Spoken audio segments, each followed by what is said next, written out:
before we dig Absolutely, in? please. Awesome. Cool. Okay. So, hey, thanks so much, everybody. There's continuing to join, which is awesome. One quick reminder is tomorrow the workshop is co-hosting an event with the College of Arts and Sciences as part of the Democracy Themester. And I'll put up a link in the chat box here in just a second, but it's a special election security panel with various workshop affiliates that'll be on that. I'll just be moderating. So it's a Zoom webinar, so just remember to register in advance if you're interested in doing that.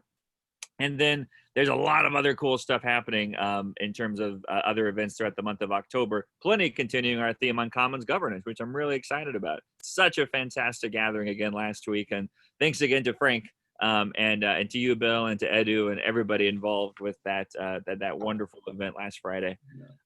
Today, guys, just as a quick reminder, we're changing up the research series format just a little bit. And we'd love your feedback, first and foremost, to see what you think of that.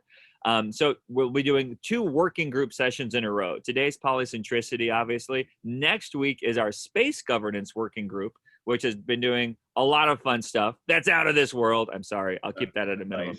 Nice. A lot of cool projects underway there that they'll be briefing us on. Hey, buddy. And then after that, we're also doing some other new events in the research series, like the Ostrom Book Club. So let us know what you think about this different format. We'll, of course, they'll be featuring the Ostrom Fellows, etc., as well as other junior scholars in the series here. But we're just trying a few things out to see how it works for the community. All right, so without further ado, let's dig into the Polycentricity Working Group. And Bill, thanks so much for organizing this. I couldn't be more excited about all the great work going on here, and look forward to a great discussion. Thank you, Scott. Happy to do it.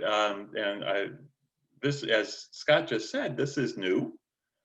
So we, and I was thinking about that this morning, and I thought, well, there's a beauty in that, because if any of you think that we're doing it wrong, we're not, because nobody's done it before. So as far as I know, this idea of having a working group take over an hour of the research series is new, and I think we're going first. And Scott and the space governance group will do this next week and show you how it should have been done. But in the meantime, we can get started. And I'm going to do a little screen share here, and just as a way of background. So for any of you who are not already familiar with polycentricity as an Ostrom workshop area of focus, it's a long, it actually predates the workshop. You can't even say it's a long workshop tradition. Before there was the workshop, there was interest by Vincent and Eleanor Ostrom in polycentricity, and this is just the shot of the opening page of an American Political Science Review article from 1961 by Vincent Ostrom, Charlie Thibault, and Bob Warren, in which, if you look on the right-hand column there, you see the phrase polycentric political system. I'm not going to turn this into any kind of a lecture or presentation. I just wanted to mention that you get a sense of how long-standing an interest of the Ostroms and then of other workshoppers this is, when you look back to an article that next year will be 60 years old. So it's a longer research tradition in the Ostrom workshop even than things like the Commons or the IAD framework. And those interests are all really closely related and overlapping. And so polycentricity is one of those core concepts of the Ostrom workshop. And I just wanted to mention a couple of other things. By the end of the 1990s, so I just showed you the 1961 article in which polycentric political system first appears, and there's Mike. So the editor whose name you see across these 3 book covers is on with us as well. And by the end, so my point is that by the at the beginning of the 60s was the Ostrom's interest in polycentric governance. By the end of the 1990s, Mike McGinnis was able to collect and compile a 3-volume series on polycentricity. So it gives you a sense of the amount of work that was done by the Ostroms and other workshoppers in that period of time, so that by the end of the 1980s, Mike was putting together this 3-volume series that was published by University of Michigan Press. Mike, can I invite you to just say a little bit to everybody about how that book series came about and your editorship of it? Yeah, thanks, Bill, and especially for giving me about a 15-minute warning that I was going to have to talk about this today. Back in the late 1990s, I was starting to serve as co-associate director of the workshop in political theory and policy analysis, which was the name, the Ostrom workshop, before it got named after the Ostroms. And I thought one of the things that we really needed to do was to gather together the very interdisciplinary research that had been done by folks associated with the workshop, which had been established in '73. So there had been 25 years of students and visiting scholars and research by faculty members. And it was scattered all over the place because it was in so many different interdisciplinary places. And I thought, what we really need for the purposes of convincing the deans that we need more support, for example, was to put it all together into one place, because I hear this is what the workshop has done. So my proposal was to put together a set of 1 volume, core volume on the major works that Lynn and Vincent put together, wrote at the different parts of the years, beginning with that Ostrom, Tebow, and Warren piece, which certainly have been prominent in that. And I presented that to Lynn, and she said, no, that's not acceptable. The workshop is a collaborative process. You have to involve works by other participants in the workshop, and it can't just be about the Ostroms. So I said, okay. So I put together 3 volumes on different topics, as you see here, one on local public economies, which was the dominant theme in the workshop back in the 70s, which really was trying to look at, was building off of Ostrom, Tebow, and Warren from the 60s, and to look at, had the studies in there, and to what extent does polycentricity really help explain metropolitan governance in the US. And then the second topical group was development issues and resource governance, basically. So I don't have resource in the title on that. That's kind of interesting looking back on that. But I was trying to broaden sort of the interest of this so that it was in development issues more generally. Governing Commons had come out in 1990, but there was a wide range of different kinds of resource projects. So some of the stuff that led into that, I'm sure there's something on design principles in that book. And then the third book was on games and institutions. This was more kind of a scattershot kind of collection of works of people who were involved at the workshop at the time, political scientists and economists primarily, doing game theory, had the Id framework in there and some of those sort of applications. So that was what why we put this together. We had, I got a lot of kidding about, bring all this material into one place, and it ended up being in 3 books. You'll notice the absence of volume numbers on these books. The editor at Minnesota Press at the time was, who's going to buy volume 2 of the series? I say, okay, fine. And so he didn't have volume numbers on this. And they came out in 1999 and 2000. It was a great way for me to understand the real breadth of the workshop, because I was coming in as someone who didn't have much background in resource development, or certainly not in urban governance. I did know game theory pretty well. And so it was kind of an interesting sort of project. So I think particularly the local political economies one came together pretty well at that time. And I'd also give a shout out to Ron Okerson's book on governing the civic metropolis, which really was a good sort of theoretical overview of that. The other 2 volumes I haven't had quite as much work because they were kind of the scattershot collection. Want me to go on to the next one, Bill? Yeah, I was just, so then, you know, some years later at the end of Eleanor and Vincent's careers and lives, you and Dan started another book series on Eleanor Ostrom and the Bloomington School, and volume 1, Polycentricity. So there's that cover. So, and Dan is also on. So Mike, if you could say a little bit about this book series, and then, you know, sort of this getting pride of place of being the first item in the series, and then if Dan has anything to add, we'll toss to him. Sure. Yeah, this came out shortly after Lynn won the Nobel Prize, and some editor from one press, I forget who it was, approached us and wanted to have a set of volumes on the work of the workshop, updating sort of her work together, sort of beyond just the commons. So Dan and I got together and put together a proposal, a 4-volume proposal on different topics. Interestingly, a different set of divisions than we had back in 12 or 15 years earlier. It turned out the press had in mind something that would really be a very critical overview and engage in the controversy surrounding Lynn Ostrom's work. And Dan and I didn't think there were, at that time, there were a whole lot of really meaningful critiques. A lot of economists were kind of shocked that someone like this won the Nobel Prize in economics, for example, but that didn't seem like much to build 4 volumes of readings on. And so they turned it to, they weren't interested, so we took it to Lexington Press, which was interested, and we ended up with 4 volumes.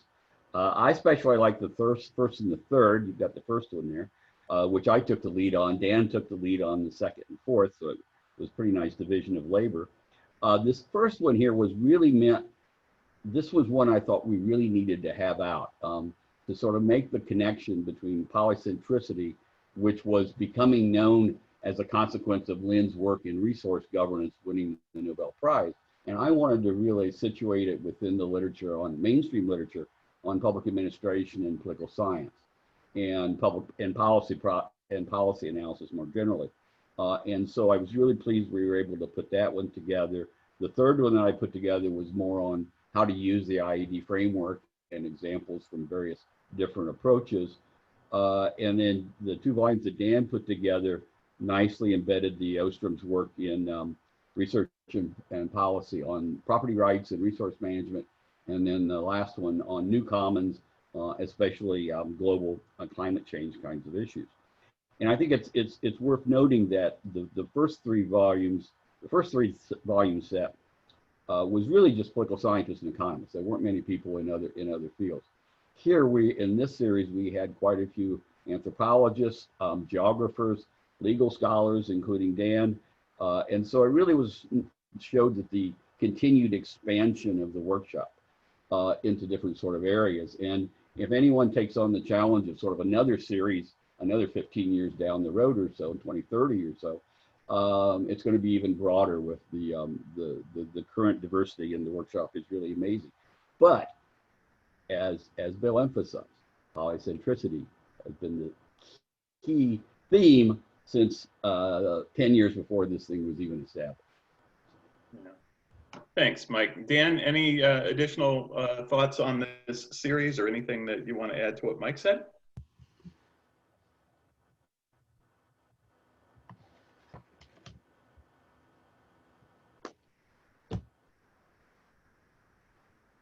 Dan, are you on mute, or can I just not hear you? No, you're not on mute, but I still can't hear you.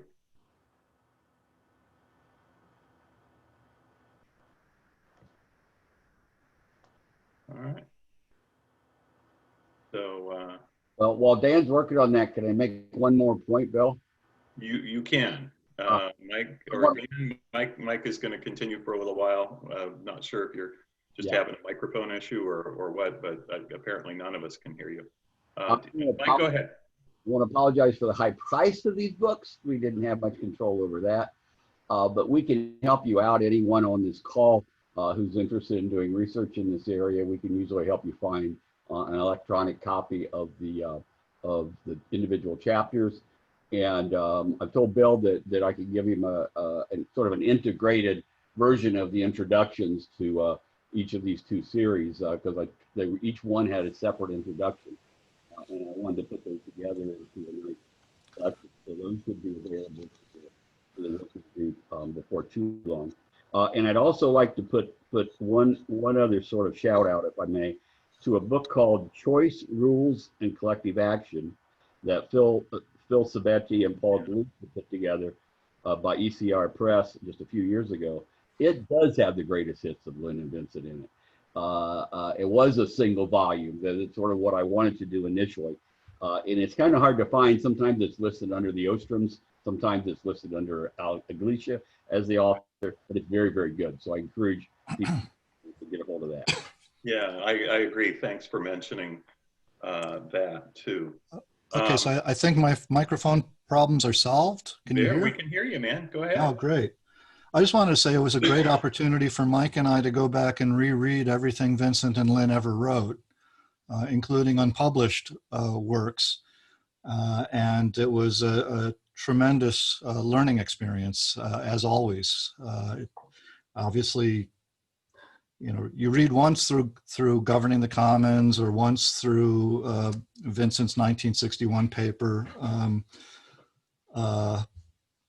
with Thibault and Warren, and you learn a lot. If you come back to it and read it again every 3 or 4 years, you come up with something new.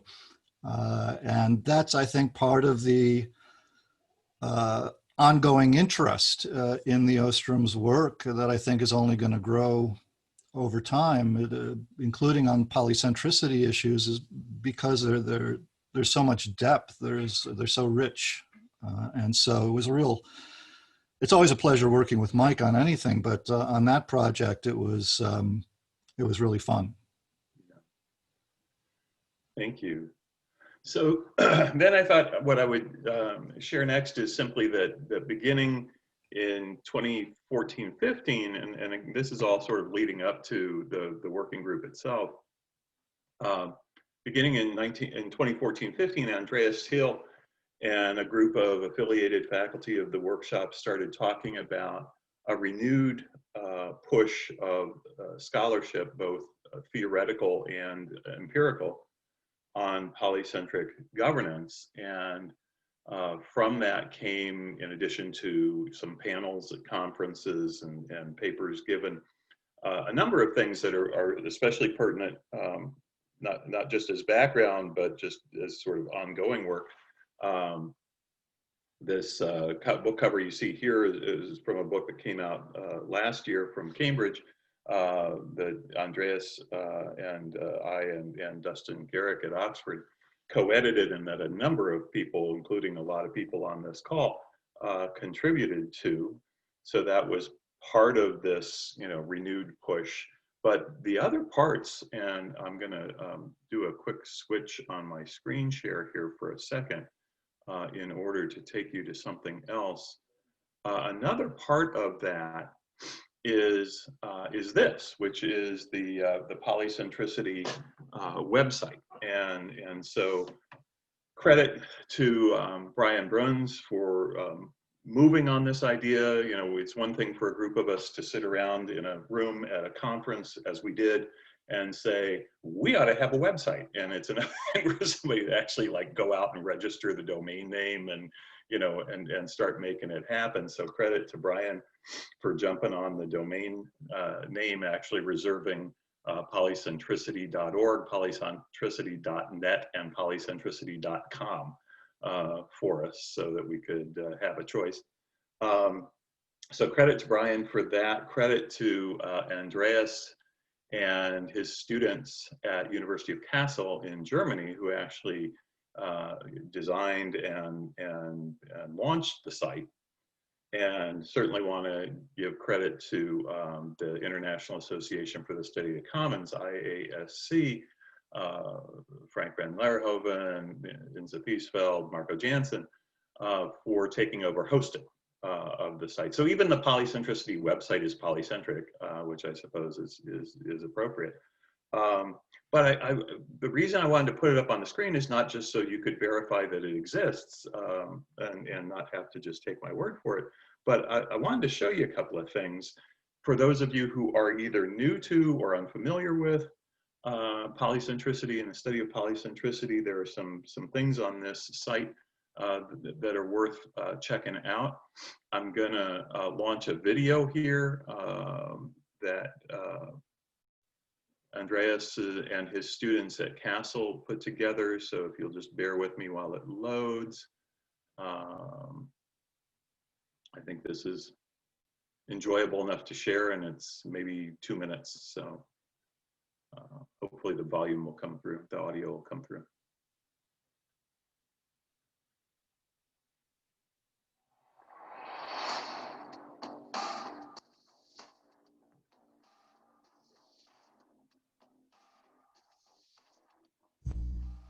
You can click for the whole screen. I think on the side in the bottom.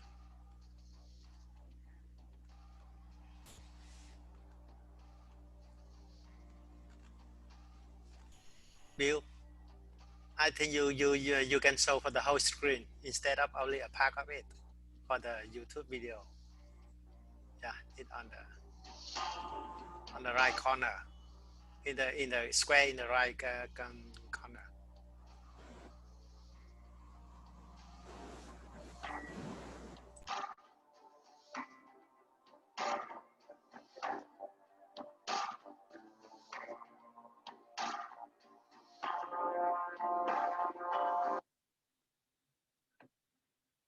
So among the things I want to show you here, in addition to showing you that video, was to show you, then there's a link under the About tab to some other collaborative projects that are going on, and people can certainly add to that. I wanted to show you that the people who are part of this polycentricity network also post to this site, and among other things, you'll see people putting up comments on a recent publication, an article they've read, a book they've seen, something that they've worked on. So you'll find some of that kind of information there. You will also find, if I go over to resources on this site, you'll find a bib. And we still have a little work to do here, not only because these things can be out of date pretty quickly, but also we need to activate links here so people can hopefully move from this directly to these resources. But there's a whole, as you can see, back when we were getting ourselves together, people sort of dumped their various bibliographies into this pot. And so those are available there. Also on resources under links, or under the resources tab on links, you'll see links to some of the other institutions where a lot of this work is done. IU Bloomington obviously there, but also our colleagues at Arizona State, at Duke, at Castle, at the IASC, and certainly we welcome other collaborations as well. And then the last thing I want to show you from the site is if you go to the home, you have to do this link from the home page. But if you go to, you can also create an account. This is, as the video said, it's an open collaborative network. You can join, and once you have an account and you can log in, that means you can also post stuff. You can, if you've come across work that the rest of us ought to know about, or if there's an upcoming event that people should know about, you can see that as well. So if you're interested in an online resource for people who are interested in polycentricity, I wanted to make sure that you not only just knew that the website exists, but saw a couple of the things that are available on it. The other thing that launched out of this more recent effort, in addition to the the Cambridge volume and various conference panels and papers and journal articles. A special issue of Environmental Policy and Governance came out of this effort, et cetera. But also the Polycentricity Working Group as a working group of the Ostrom workshop. And so part of our purpose here today is to invite your questions, your suggestions, and invite your participation, your involvement in the working group. The working group has only been up and running for about a year. There is a listserv for the Polycentricity Working Group. So if you would like to be added to the listserv, please just let me know. That's all you need to do, and I will get it done. And but now I want to turn to some current work. So Mike McGinnis's colloquium presentation on September 14th kicked off this year's colloquium series with a paper he's co-authored with Liz Baldwin at University of Arizona and Andrea Steele at University of Kassel on polycentricity. And I'm not going to ask Mike to repeat that presentation because you either already attended it or you can download the paper, you can watch the recording. But I did want to give Mike a couple of minutes here if he wants to take them, just to talk about the work that he and Liz and Andreas are doing that led to that paper and sort of where you guys are going from here.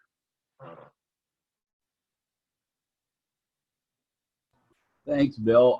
I will try to be much shorter than I was in my colloquium presentation. Afterwards, Liz, Andreas, and I sort of realized that we really were working on total of 4 papers, and I tried to cover about 2.5 of those in that coverage. So we know better next time. Anyway, this project began when Liz and Andreas had an idea to systematically review the literature in polycentric governance, that including all the ones that Bill showed there on the website, and they continue to sort of emerge, and it's in lots of different areas. The initiative is still ongoing, and we have a couple other folks. They have some students who are working on this project as well.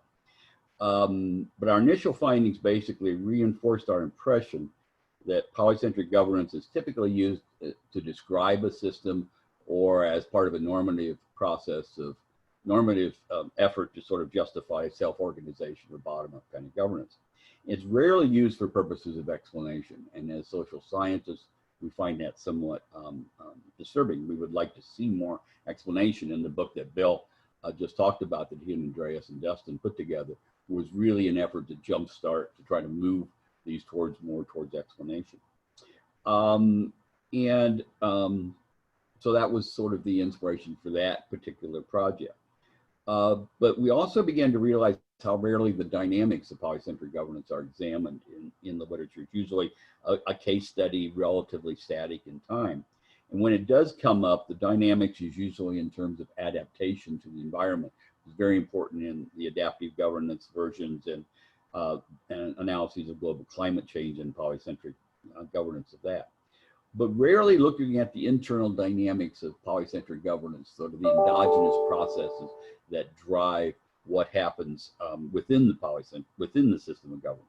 And this is an essential concern because there's a lot of complexity built into the internal dynamics here.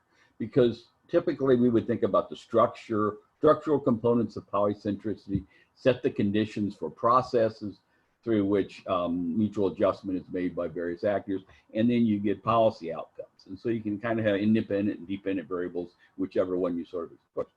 The problem for polycentric governance is that for it to be sustainable, the processes have to generate outcomes that reinforce the structures and maintain the processes. And so it's very much a mutually endogenous process. And so it's very interconnected. And so understanding those internal dynamics is really essential. So that's the second paper that we're really going to look at. And we want to re-examine these bottom-up processes of self-organization that drive polycentric governance from the perspective of policy process theories, which look a lot at market failures, governance failures, failures of philanthropic organizations. and to look at, is there a certain characteristic set of failures or poor tendencies of self-organizing processes that are primarily bottom up. And you know, it pretty clearly there are some problems there, because the transaction costs of collective action vary so widely across groups and across policy areas that there's just naturally going to be some groups that find it easier to coordinate and others that don't.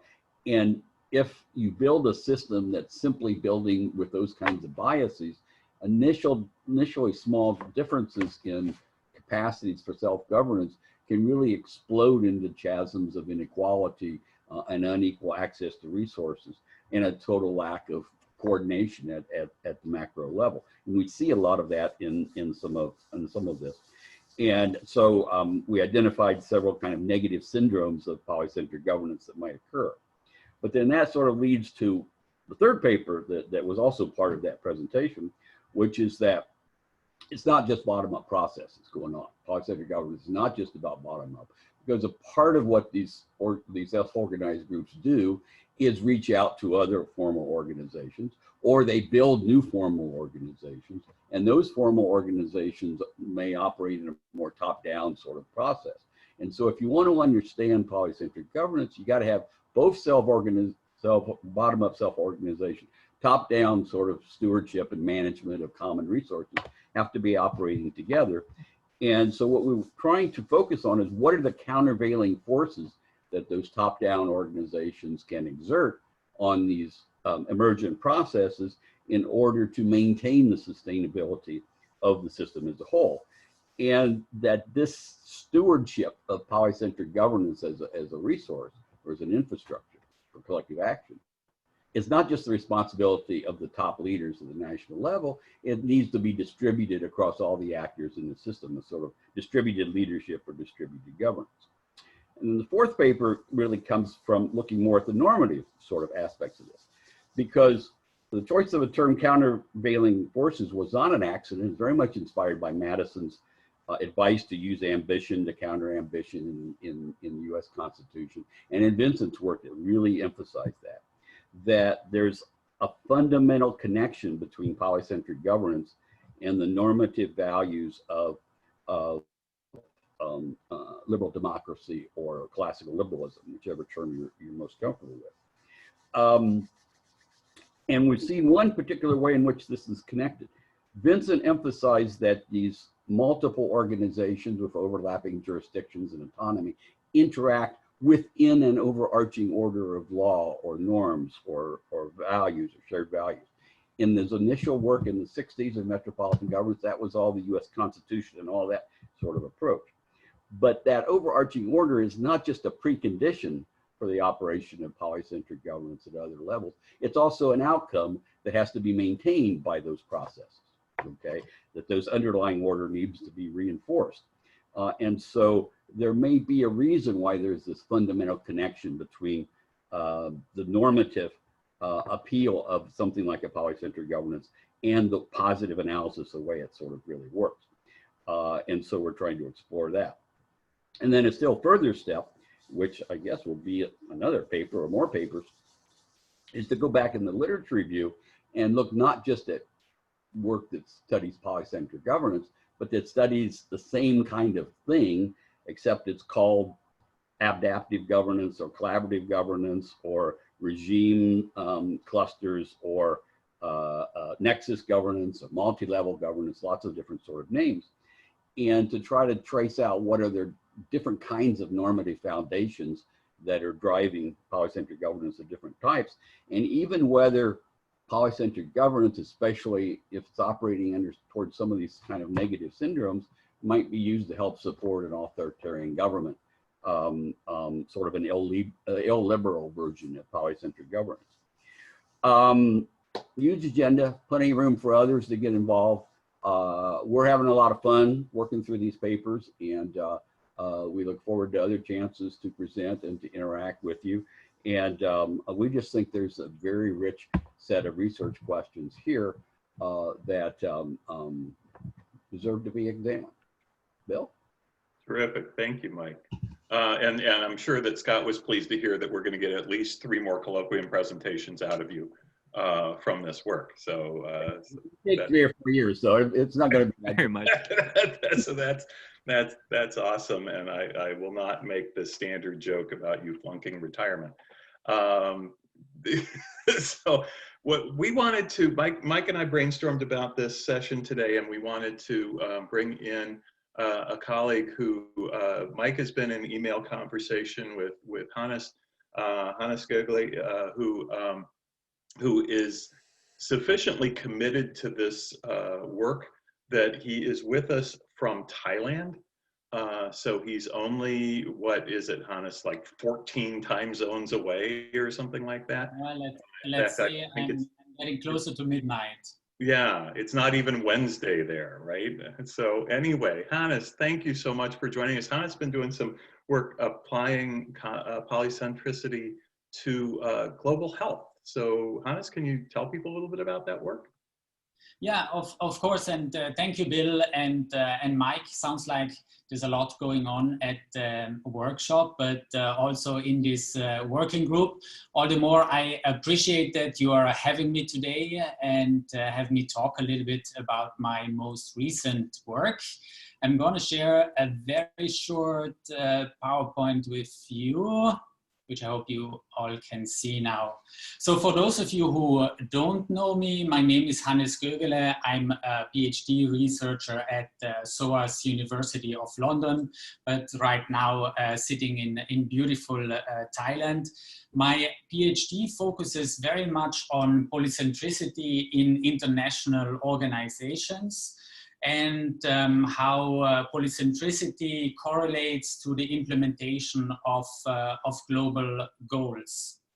But today I'll talk, as Bill said, more about polycentricity and global public health, more specifically about COVID-19. I usually work on projects around climate change and the global response to natural disasters. So I started seeing a lot of similarities between the response to natural disasters and the COVID-19 response that we are seeing.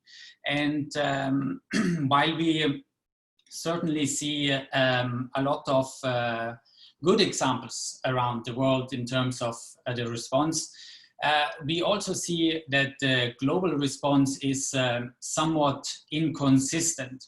So I was interested in doing a bit of a diagnostic to understand really what's happening and why the global response is failing. My broad research questions in doing this are what can be done to improve the cost effectiveness of the COVID-19 response, which institutional arrangement is likely to support collective action in global public health, and also, because we talk so much about this, what's the role of the WHO?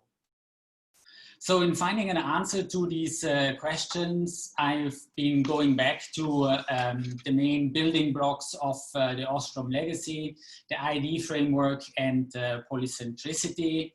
When I talk about the Id Framework, I very much use its original outline or structure, but I've also taken into account some of the work that colleagues at the Ostrom workshop have done around the SES framework or around adjacent network, adjacent action situations. And when we talk about polycentricity, I mean, Bill, you mentioned some of the work that I've also mentioned in my draft paper. I've looked at governing complexity done by yourself, Andreas Steele and others, but I've also very much looked into the work that Josephine van Zeven and Anna Bobic has done around studying polycentricity in the European Union.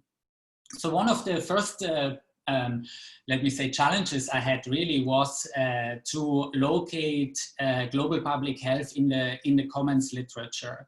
And some of you may be familiar with the work that Mike has been done around public health in the United States, and his introduction of health-related mini comments to sort of describe different health projects, procedures, but also resources that many health providers, but also others are engaged in.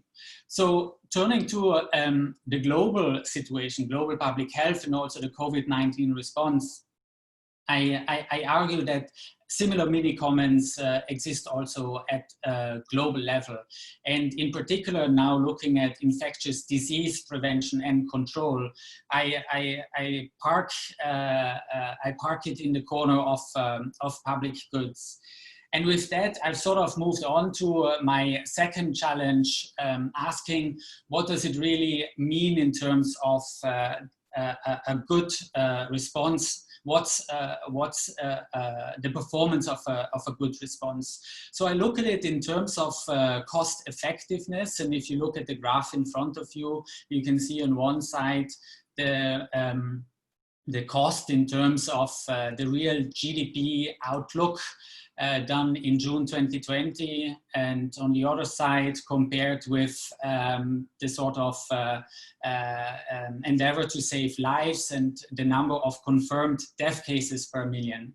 I've done this analysis in all of the OECD countries. I've added in also Thailand, China, and Singapore, which together with Japan and South Korea were some of the first countries to report COVID cases. Now we all know that the data around COVID is quite patchy. There are a lot of problems. We don't even know the real number of infections or deaths, not to talk about the many different ways data is collected in all these countries and then also shared. But I do think that this graph gives us quite an interesting picture. It shows quite an interesting dynamic between countries in Asia and the Pacific and some other countries in Europe and the United States. But what I really want to do now is to fast forward to the core of the analysis that I've been doing, and also the core of the Id framework, and mention a couple of my early findings in all of this work. So one finding is that the Id framework and polycentricity have been really good tools to do this analysis at the global level. And clearly, we talk about a polycentric governance system here because we do have multiple stakeholders working at multiple levels. They partly collaborate. We know that they compete. We know that they have to engage in conflict resolution, but we also know that they work within a shared system of rules, which in the draft paper I talk about in more detail in terms of the sustainable development goals and also the international health regulations. Now, I would like to draw your attention to what I've highlighted in yellow in these action situations. So overall, I've identified 9 action situations, and within them 4 focal situations around rulemaking, coordination, monitoring, sanctioning, and then also dispute resolutions. So interestingly, the current outcomes point at a narrow and non-representative sample of stakeholders involved in these processes and policies. They point at a lack of trust in institutions, and also a lack of solidarity among the global community. They also point at a limited capacity in terms of information and knowledge sharing. Now, many of you that hear that will immediately think, like I did, well, these are exactly the points that the potential of polycentricity speaks to. So in the analysis that I'm doing, I'm really looking at how I can use, or how the system and these different situations can take advantage of polycentricity to move these outcomes into positive outcomes. Another point I want to make here is around the analysis that I've done on key stakeholders and their incentives to participate in these situations. And you know that there are so many different stakeholder groups involved in the COVID-19 response at global level, all the way to regional, national, and also subnational levels. But really the question I'm interested in here is, what does the WHO actually do in this system, and what's the role of the WHO in this system currently, and what could it be, or what should it be?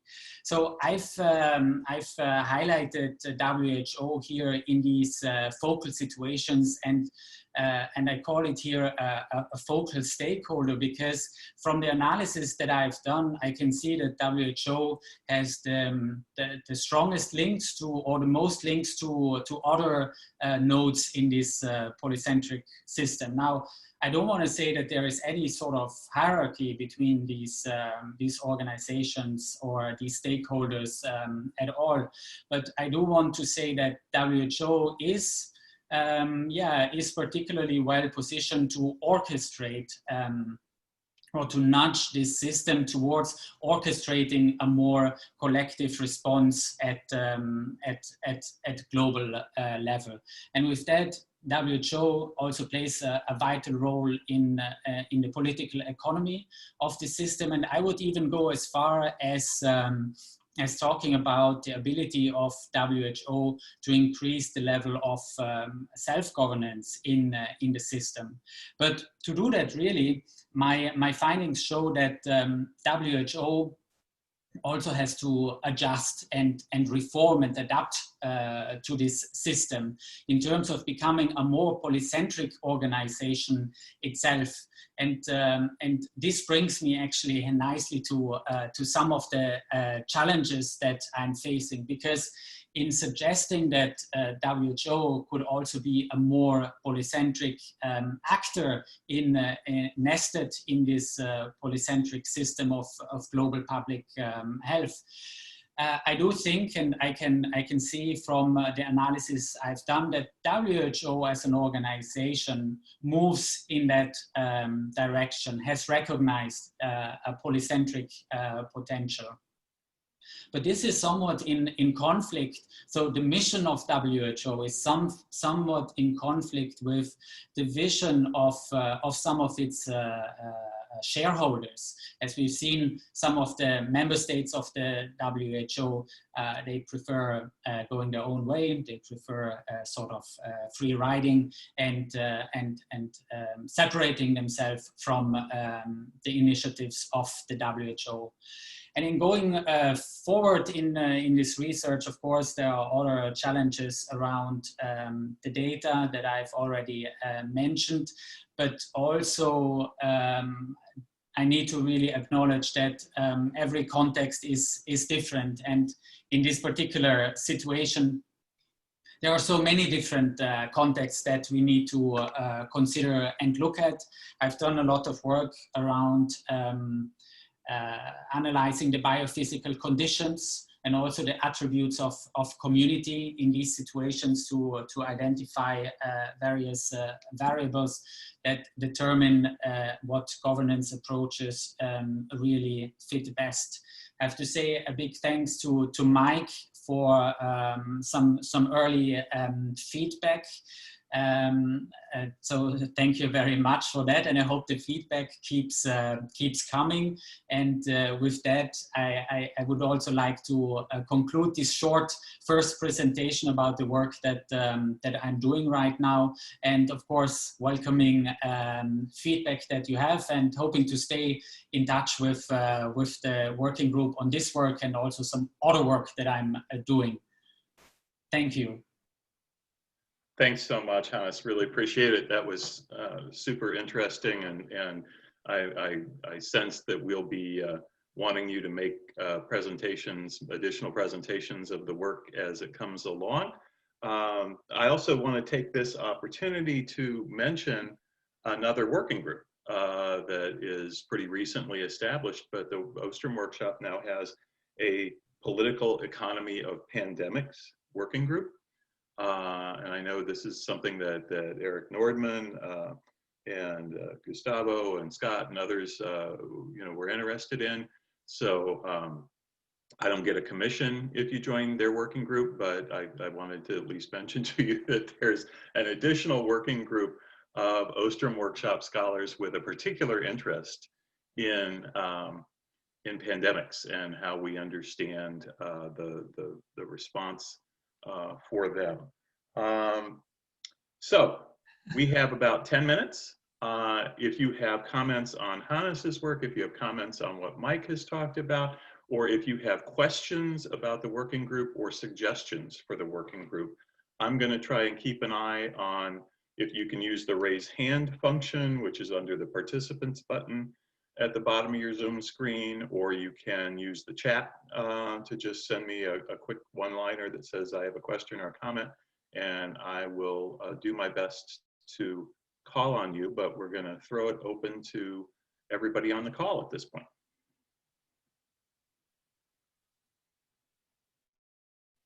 Or you can just unmute yourself and speak up.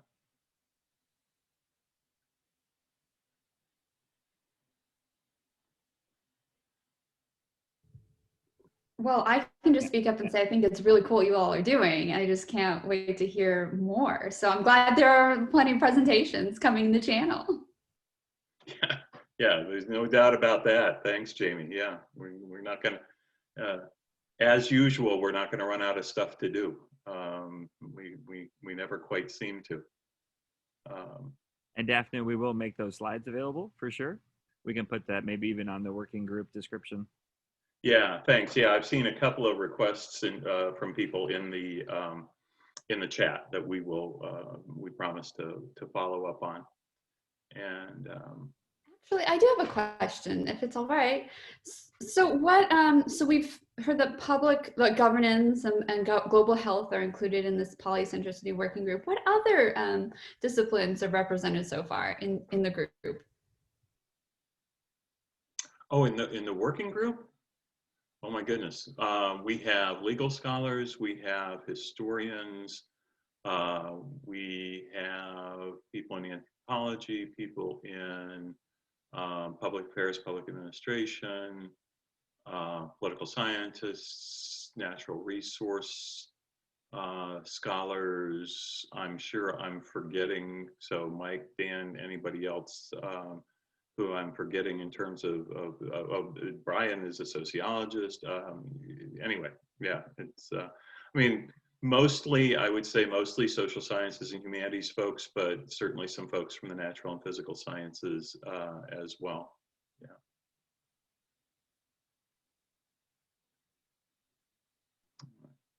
Yeah. Lisa or Terry Amsler, hand up there. Yeah, Terry's off to another call. He was here for a while, but happy to be part of the polycentricity working group. Also, we have someone from the media school. Is her first name Barbara? Barbara Cherry, yeah. Yeah, and I also would like to. I'm part of Terry and I are part of a project locally that could scale up and that might be relevant to the working group on COVID. It's a Robert Wood Johnson Foundation funded project for Monroe County. The money actually has gone to the Bloomington Health Foundation and a small nonprofit. And it's public engagement of underserved communities, including rural communities and people of color, number of partners, but it's whatever people are talking about in the health working group, I think we could learn from. Yeah, that sounds like a great suggestion. Thank you, Lisa. The overlap across these different areas of research, especially as they get more and more interdisciplinary, the overlaps multiply, but they also become more fruitful. So we're all so interested in what other folks are doing. By the way, I'll take the moment, Scott was probably going to do this anyway, but I'll take the moment to plug not only the next research series session next Wednesday, which is the space working group, but 2 weeks from now is Lisa talking about with our first Ostrom workshop book club event with the dispute system design book. So we're looking forward to that as well. There's a quick post in chat here. Let me just share it. And then Scott, I'm going to hand it back to you probably for the last few minutes that we have, everybody. The IASC 2021 and has conference virtual events.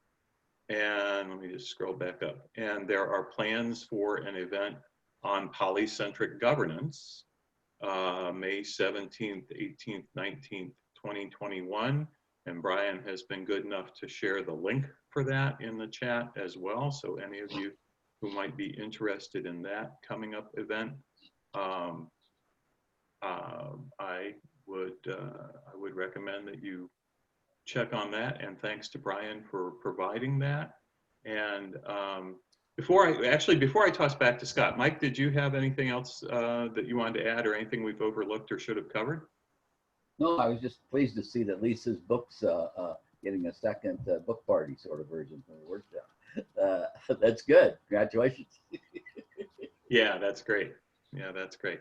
13. All right. By my according to my screen, we got about 4 minutes. So Scott, if you want to wrap up so people can resume their other lives. Not that this isn't everyone's universe, but go ahead. This is better than a lot of other stuff going on, right? No, thank you, Bill, and thanks to all. Maybe a quick round of applause. That was great. Fantastic work being done. Thanks, Mike. Thanks, Dan. Thanks, everyone, for highlighting that. That's wonderful. Just two quick things. One, we're really excited to feature your work, Lisa, in a couple of weeks to kind of kick off the Ostrom Book Club.